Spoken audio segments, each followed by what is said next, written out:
बिस्मिल्लाहिर्रहमानिर्रहीम। ज़मूंगा नन्हे मौजू पर C++ के ज़मूंगा नन्हे दर्स थे लेक्चर नंबर 4 सलोरम नंबर दर्स او په نننی درس کې زه تاسو ته یو ډیره مهمه موضوع تشریح کوم چې دا زموږ لپاره تر ټولو اول مهمه ده. هغه ته وایي کمپیوټر میموري. څه ورته موږ وایو؟ کمپیوټر میموري. کمپیوټر میموري څه معنا؟ ګورئ موږ سیستم کې یا په کمپیوټر کې دوه قسمه میموري نه لرو. یو هغه میموري ده چې دایمي ډیټا ساتي، یو هغه میموري ده چې هغه د موقت وخت لپاره ډیټا ساتي. یعنی یو پرمننت میموري ده یا سیکنډري میموري ورته ویل شو، یو موږ سره پرایمري میموري ده یا ټمپرري میموري ورته ویل شو. پرایمري میموري. سیکنډري میموري نه هدف موږ سره هارد ډیسک دی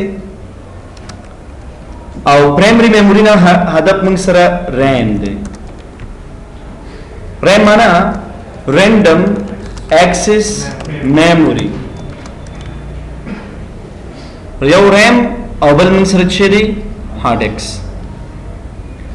ریم اصلا رینډم ایکسس میموري معنا دا ده زمونږه په پروګرامینګ کې یا په سافټویر جوړونه کې د ریم سره کار دی. باید ریم وپیژنو، په دې پوه شو چې په ریم کې موږ خپل انسټرکشنز څنګه سٹور کولی شو. ریم اصلا داسې یو سټرکچر لري چې زه دا سټرکچر تاسو ته لږ ډیفاین کړم. د ریم داسې یو سټرکچر دی چې په هغې کې موږ سره خانې دي، لکه داسې شکل دی لري، خانه غوندې شکل لري، لکه څنګه چې یو الماری که نه. الماری تاسو پیژنئ، په هغې کې موږ څه ږدو؟ کتابونه. صحیح ده؟ خپل هر څه بل او هر ډیټا یا هر معلومات د الماری په بیل بیل شاخته کې موږ ږدو. یو کې کتابچې ایښي، بل کې کتابونه ایښي، بل کې چې دی لیپټاپ کمپیوټر ایښي، داسې که نه موږ سره. دلته میموري هم داسې ده. میموري داسې یو سټرکچر لري او ته کولی شي په دې هر لوکیشن کې مختلف ډیټا یا انسټرکشنز واچې. ته چې دا څومره پروګرامونه ګورئ، موږ وایو چې دا سافټویر دا د چی نه جوړ شوي دي؟ انسټرکشنونه، د لارښوونونه. دا لارښوونې چې کله ته پروګرام خلاص کړې، دا لارښوونې ډایرکټ لاړې شي ریم ته، او ریم کې دا لارښوونې تا مخکې نه دي پروګرام ته کړي. هره لارښوونه خپل خپل لوکیشن ته ځي. ته چې یو پروګرام جوړې، ته به څنګه خپلې لارښوونې ریم ته لیکي؟ ستا پروګرام چې څوک استعمالي، ستا انسټرکشن به په ریم کې څنګه چول کېږي؟ صحیح ده که نه؟ نو په دې به نن خبرې وو. نو ریم کې تاسو ته مې وایي چې دغه رقم خانې دي او په دې خانو کې موږ خپله ډیټا یا خپل معلومات سټور کوو. دا قسم خانې د هرې خانې ته ګورئ، دې تا ریم چې دی که نه، دا خو داسې لوکیشنې لري، خو دې کې دوه قسمه خانې دي یا دو قسمه لوکیشنې دي. داسې به ووایو په ریم کې څو لوکیشنې دي؟ دوه. لږ دقیق سوچ به کوئ دې ته، ځکه چې دا موضوعات لږ پیچیده دي، خو چې سوچو کې به انشاءالله مشکل نشته. زه تاسو ته یو بله خبره وکړم، لکه زه تاسو ته د دې یو مثال، د دې نه مخکې یو مثال درکړم. تاسو یو الماری جوړه کړه، دې کې 3 خانې دي. مثال یو خانه داسې ده چې په هغې کې مثال ته بغیر د کمپیوټر نه بل شی نشي کېښودلی، صرف په هغې کې به څه کېښودل کېږي؟ کمپیوټر. او 2 خانې داسې دي چې په هغې کې ته هر څه کېښودلی شي. کله به دې پکې کتابونه ایښي، کله به دې پکې پیلې ایښي، کله به دې پکې جیک ایښي. صحیح ده که نه؟ میموري کې هم دغسې 2 برخې دي. یوه برخه داسې ده چې په هغې کې کومه ډیټا تا سټور کړه، هغه ډیټا تغیریږي نه، هغې ډیټا کې چینجز نه راځي. او یوه برخه داسې ده چې تی کله به پکې یو قسم ډیټا وي، کله به پکې بل قسم ډیټا وي. نو کومه ډیټا چې په میموري کې تغیر کېږي، لکه ټایم په ټایم چینج کېږي، هغې ته څه وایي؟ ویریبل لوکیشن. هغې لوکیشن ته څه وایي؟ ویریبل لوکیشن. ویریبل لوکیشن ورته ویل کېږي. هدا باندې پوه شو تاسو کنه یعنی کومه میموري لوکیشن کې چې ډیټا تغیریږي هغه ته سوې ویریبل د څه وګړي دا کلاس یو میموري ده او دا چوکي لوکیشن دی دې نه مخکې دی کلاس کې څوک نور لکان او هغه نه مخکې معنا دا چې د دې میموري د لوکیشن د څه وګړي چې دا چوکي لوکیشن دی دلته په دې لوکیشن باندې اوس اساخان ناشته دې نه مخکې په یحیی ناشتو د دې نه مخکې پالی ناشتو یعنی مطلب ډیفرنٹ کسان په میموري کې دلته د څه لوکیشن دی چې په دې لوکیشن کې کله یو رقم ډیټا کله بل رقم ډیټا کله بل رقم نو چې کله دغه قسمه ډیټا په میموري کې د لوکیشن کې تغیریږي را تغیریږي د څه لوکیشن ته کوم لوکیشن وي ویریبل لوکیشن او یو لوکیشن دسی چې هغه تغیر کیږي نه پاره کې صرف only one step data اچولای شو فار ایگزامپل دا چیر دی دتوی دا دتوی دې قسمه لوکیشن ته چې ډیټا نه تغیر کیږي هغه تسوی نیم کانسټنټ لوکیشن کوم لوکیشن نیم کانسټنټ لوکیشن نیم کانسټنټ لوکیشن هغه لوکیشن دی یو مطلب ویریبل لوکیشن دی یو نیم کانسټنټ لوکیشن دی ویریبل لوکیشن ډیټا تغیریږي او د نیم کانسټنټ لوکیشن ډیټا نه تغیریږي د دې معنی ده چې مثال دی کې تاسو سٹور کړو لس نو تاسو شي کولای دا لس وران کې شل پکې واچي ترڅو چې په دې کې لس وی اندالس په پکې پراته وي مثال پڑھول نه مثال لیکي مالا سوا چول کنه ترڅو چې دا لس په دې کې ته دې تبل ډیټا دې پر ځای نشور لګل چې کله لس تاپ تی لري کړ خپل بیا ورته نور ډیټا چويش بیا ترغی پر هغه پرتی ترڅو چې دا ډیلیټ کړي نه خدا څنګه ویریبل لوکیشن لس دی واچول بل ځل یو کس راغی شل پکې واچول لس دی لري شل پکې واچول شي خپل لري شي او کانسټنټ ډیټا خپل نه لري کیږي تر څو پورې چې تا لمنځ نه وړي هدا باندې پوه شو تاسو کنه مثال مې درکړه چیر دی زه تاسو ته مثال درکم د پای قیمت څو دی 3.14 3.14 د سی و ډیټا دا چې دا بالکل موږ نه تغیرو نو دا به د میموري په کوم لوکیشن کې چو کانسټنټ لوکیشن کې صحیح شو د سی ډیټا چې هغه کې د تغییر راوستلو ضرورت نه هغه به د میموري په کانسټنټ لوکیشن کې وي د سی ډیټا چې د میموري هغه کې د تغییر راوستلو آینده کې بار بار ضرورت وي هغه په ویریبل لوکیشن کې وي زه مثال په ډول وایم د ریټي سره باندې فیس ته دا نه تغیریږي نو دې دا په کوم لوکیشن باندې سٹور کیږي د میموري کانسټنټ لوکیشن صحیح شو وزه تاسو ته مثال درکم ډیسکاونټ کوم لوکیشن دی ویریبل لوکیشن چاته بل 10% کیږي چاته بل شل کیږي چاته بل 10 کیږي چاته بل بیخنه کیږي صحیح شو کنه نو کوم ډیټا چې تغیریږي هغه ویریبل لوکیشن کې اچي کوم ډیټا چې نه تغیریږي هغه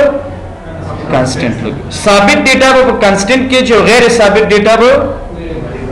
ویریبل کې اوس به پوه شئ ان شاء الله زه چې څومره وایم هغه به تاسو ځان پوي کوئ دا غینه به مخ کې په سوچ نه کې صحیح شو دا غینه چې مخ کې سوچ کوي کې به نه زده کیږي زما مقصد د سوچ د کول نه دا دی چې دا مو وایا چې اوس د دې ډیټا د چولو سمانه په دې ځتا په کومه وستا خو صرف دومره زده چې میموري دا سټرکچر لري دوه لوکیشن لري دونه خو پوه شوي کنه تاسو یو ته ویریبل لوکیشن وي یو ته کانسټنټ ویریبل کې غیر ثابت ډیټا په کانسټنټ کې ثابت ډیټا دې پورې پوه شوي نور مخ کې پوهیږي بل ګوري زه تاسو ته بل مثال درکم مثال د سمو ګورو چې دا کلاس کې شل چوکۍ دي د هرې چوکۍ ته مثال زنوم ورکوم A B C D تر Z پورې صحیح شو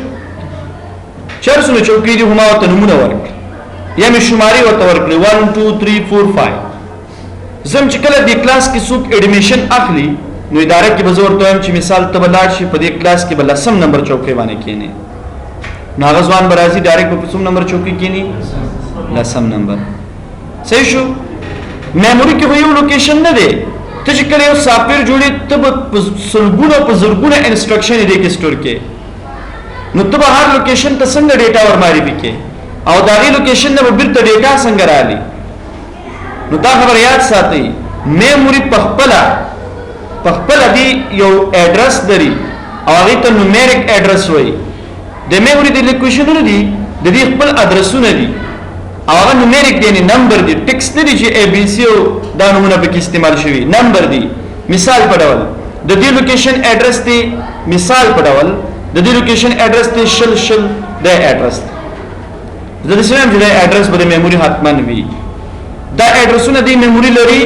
زمونږ ته کتلو ضرورت هم نشته چې وی ګورو او نه زمونږ د ځان په کولو ضرورت شته چې د هر لوکیشن اډرس څه شي او نه ته معلومول شي معلوموي شي د لوکیشن به معلوم کی د دوه به معلوم کی د لاسو به معلوم کی نو ته د هر لوکیشن اډرس ځان ته نشي معلومولای نو ته هر یو لوکیشن یو اډرس لري ته چې کله پر میموري کې ډیټا اچتې به په دغه اډرس باندې ورواچي نو دا اډرس موږ ته پته نشته چې دا کوم اډرس دی پته با د دې اډرس موږ ته پته نشته ځکه د میموري اډرسونه هم ته نه معلومه مخکنه نو ته به هر یو اډرس ته یو نوم ورکې ته به ورکې یو نوم هغه نوم به ټیکس وي شی به موږ سره ټیکس فار ایگزامپل اسماعیل دې وګوره د دې لوکیشن اډرس تیم سره مثال A چا نوم ورکې ورته د دې خپل قوانین دي چې نوم به په کوم شرایطو برابر هغه ټول زوستي کما واستول کلو دی میموري لوکیشن ته نوم ورکې A دې معنا ده سدا چې دا A چې دا د میموري د لوکیشن نوم شو د میموري د لوکیشن چې شو موږ سره نوم شو د دې لوکیشن نوم A شو صحیح شو په دې لوکیشن کې چې کوم ډیټا ته سٹور کې نو هغه به د A په تر سٹور کې او ته چې کله د دې میموري له ډیټا رالي د شي په تر به رالي د A په تر به رالي خو اصلا د دې A شاته یو اډرس پروت دی او هغه اډرس نمبر دی هغه مونږ ته نه ښکاري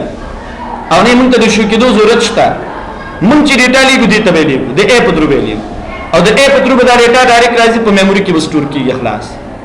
دا چې په کوم اډرس سٹور کیږي د دې ضرورت نشته مونږ ته خپل اډرس معلوم دی A هدا باندې پوه شو تاسو کنه ها تور دور کې جان او همیشه بدلول شي خو چې کله یو مکمل سافټویر جوړ کې او هغه په کمپیوټر کې فعال کې به تغیرات نشته صحیح ده په هغه وخت کې تغیرات راوستي شکل کوډ کې لګي کار کې سورس فایل تاسو لري صحیح ده وزه تاسو ته مثال درکما دا کیلکولیټر یو سافټویر نه دی کنه دا مایکروسافټ کمپنی جوړ کړي زه کولای شم دې په کوډ کې تغیرات راولم هیڅ کلین نشم کولای په هیڅ طریقې سره نشم کولای چې دې کوډ کې تغیرات راولم دې ته چې کوم کوډ کړي دا مایکروسافټ کمپنی کړی دی دې ته چې کوم لوکیشن په میموري کې انتخاب کړي دي مایکروسافټ کمپنی انتخاب کړي دي زما دا هیڅ سره کار هم نشته زه به صرف دې سافټویر استعمال کوم تاسو هم یو سافټویر جوړوي دا غیر سافټویر شاته به دغه لوکیشن جوړوي خپل انسټرکشنز به تاسو په میموري کې سٹور کوئ د چې کله تاسو سافټویر څوک استعمالي ستاسو انسټرکشن سره کار نه چې د په میموري کې څنګه دا سٹور کړی دي صرف دا غیر استعمال سره کار ولې نه جوړوي دینه هم جوړولای شي تاسو به د کلاس کې جوړ کړئ صحیح ده اوس موږ سی پلس پلس وایو په دې کې هم موږ صرف کانسپټ باندې کار کوو چې تاسو میموري پیژندل صحیح ده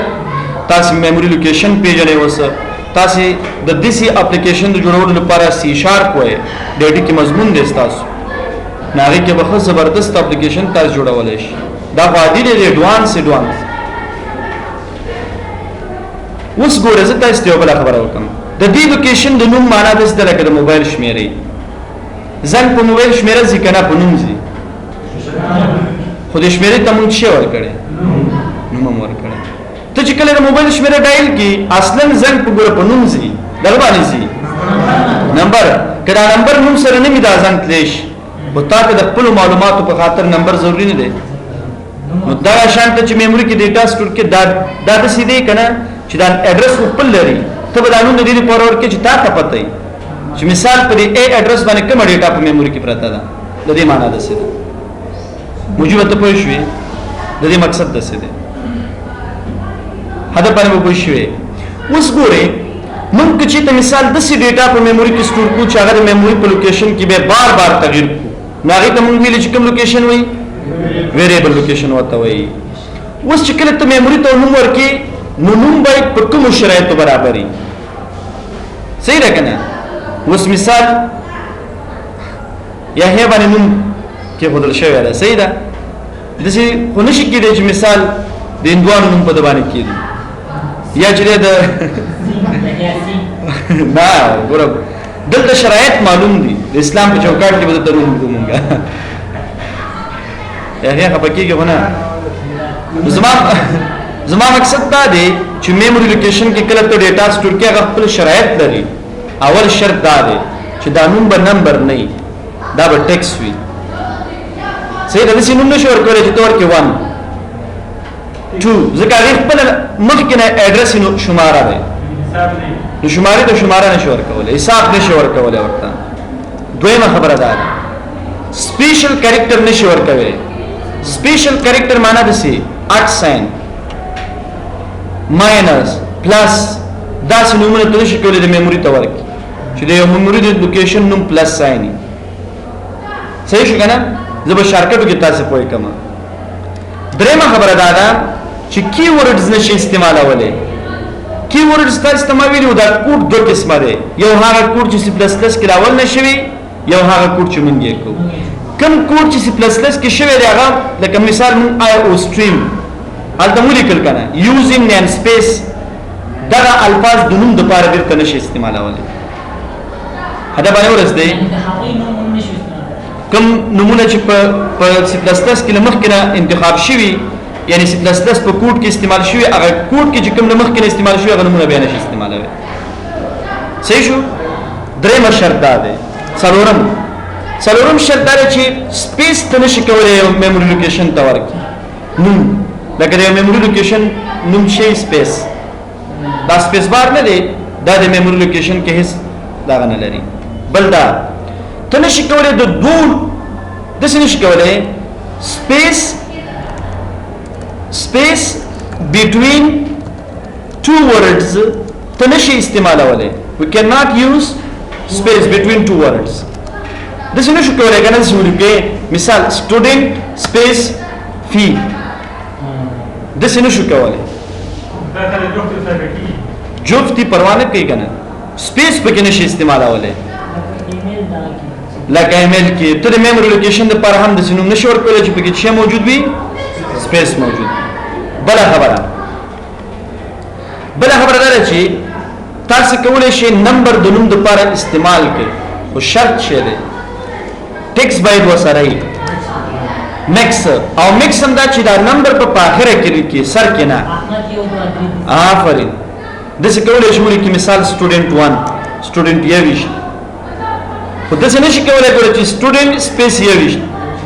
د څه نشي کولای چې یې ویش تم سټوډنټ د څه نشي کولای یعنی نمبر ورکو په اخره کې بل ون نمبر رول ته کولای شي انډرسکور پیژنې انډرسکور ولې نه پیژنې شفت ماینس سر راځي انډرسکور دی ته وې دی شفت ماینس وې دی سر راځي دا استعمالوي شو د دوه لغاتونو ترمنځ لکه مثال دسه سټوډنټ انډرسکور فی دسه کولای شو یعنی مطلب دا یو وصل شو خو ته ماینس نشي استعمالوي د دې منځ کې پلس علامه نشي استعمالوي صحیح شو صرف انډرسکور استعمالوي شو خلاص اتم نمبر رول چیرې اتم نمبر رول lower case and upper case غټ او واړه حروف دا دوه مختلف نمونه دي کولای شو لکه یو میموري ته چې ته نمبر کې A او بل لوکیشن ته نمبر کې په غټ حروف A نو دا دوه نمونه چې دي کنه دا دوه ډیفرنٹ نمونه شو یعنی دا یو ورو کې حروف یو لوکیشن ته نمبر کول شي او دا بل لوکیشن دواره یو شی غټ واړه خو د څه نشي کېږي چې سیم نیم ته استعمال کی مثال په ډول A او B A استعمال کی پورو یا پغټ یو قسم نوم د څورو یو دلته اتم زتا ست مثال درکمه د دې چوکۍ نوم دی A پورو کې حروف ولیکل A او د دې بل چوکۍ نوم دی پغټ حروف A زه کلاس الته اډمیشن چاته ور کوم زه تم ته دی کلاس تلار شه او اپر کیس ا په غټ حروف چې کوم الوکیشن دغه د چوکۍ د پاره کې صحیح شو نو هغه راځي دوه ډیفرنٹ دي کنه دي ته میموري کې د څه کولای شي چې مثال دی لوکیشن ته نمبر کې A په وړو حروفو د بل لوکیشن ته په غټو حروفو ورکی صحیح شو خو داسې نشي کېدای چې په دې ته هم په وړو حروفونو ورکړي او دې ته هیڅ مشکل نشته هغسې کوی شو په یو حروف کې که ټول غټ وي که ټول واړې پروا نه کوي نومې خو داسې نشي کېدای چې دې لوکیشن ته نوم په غټو حروفو ورکړي هماغه نوم دې ته هم ورکړي په غټو حروفو داسې نه کېږي که دې ته په غټو حروفو ورکړي او دې ته هماغه نوم په وړو ورکړي بیا کېږي نو 9 نمبر رول باندې پوه شوي تاسو او 10 نمبر رول دا دی چې دا اپشنل دی دغه ویریبل نوم دی دا باید په وړو حروفو ورکړو په غټو یې ورکوی شو په وړو یې ورکوی شو په کار څه دی لوور کیس په وړو حروفو باید ورکول شي میموري ته لوکیشن ته چې کله نوم ورکو په کومو حروفو باید ورکو په وړو همدغه رول چې دی د کانسټنټ لوکیشن دپاره هم دی همدا شرایط د کانسټنټ لوکیشن دپاره هم دی خو صرف یو خبره بدله ده چې کله ته داسې یو ډیټا سټور کړي چې هغې کې تغیرات نه راولي د نوم نه مخکې به یو لفظ استعمالوي هغې لفظ ته څه وایي کانسټ صرف دغه لفظ به استعمالوي دا د نوم نه مخکې استعمالوه او هر یو لوکیشن ته چې نوم ورکړي چې هغه ډیټا به تاینده کې تغیرول نه غواړي په سر کې به څه لیکي کانسټ ویریبل خو یو تم نه لیکو صرف د لوکیشن ته ویریبل لوکیشن وایي نور به نوم چې ته ورکړې ګوره ما ای ورکړې صرف ای به لیکي خلاص دویمه خبره دا ده دې لوکیشن کې چې کله ډیټا سټور کې باید نوم یې په غټو حروفو وي په وړو یې مې الي خو چې د ویریبل لوکیشن سره فرق وشي نو په غټو حروفو یې موږ لیکو دا د میموري سټرکچر و چې موږ څنګه کولی شو چې په یو میموري کې ډیټا څنګه کو سټور دا باندې پوه شو تاسو که نه دا میموري کې د ډیټا د سټور کېدو لپاره شرایط مې تاسو ته وي څو لوکیشن دې باندې هم خبرې وکړي دا به تاسو په صحیح طریقې سره زده کړئ بل کلاس کې به زه تاسو ته په بله موضوع خبرې کوم هغې ته ویل کېږي ډیټا ټایپس د ډیټا ډولونه صحیح شو د ډیټا ډولونو باندې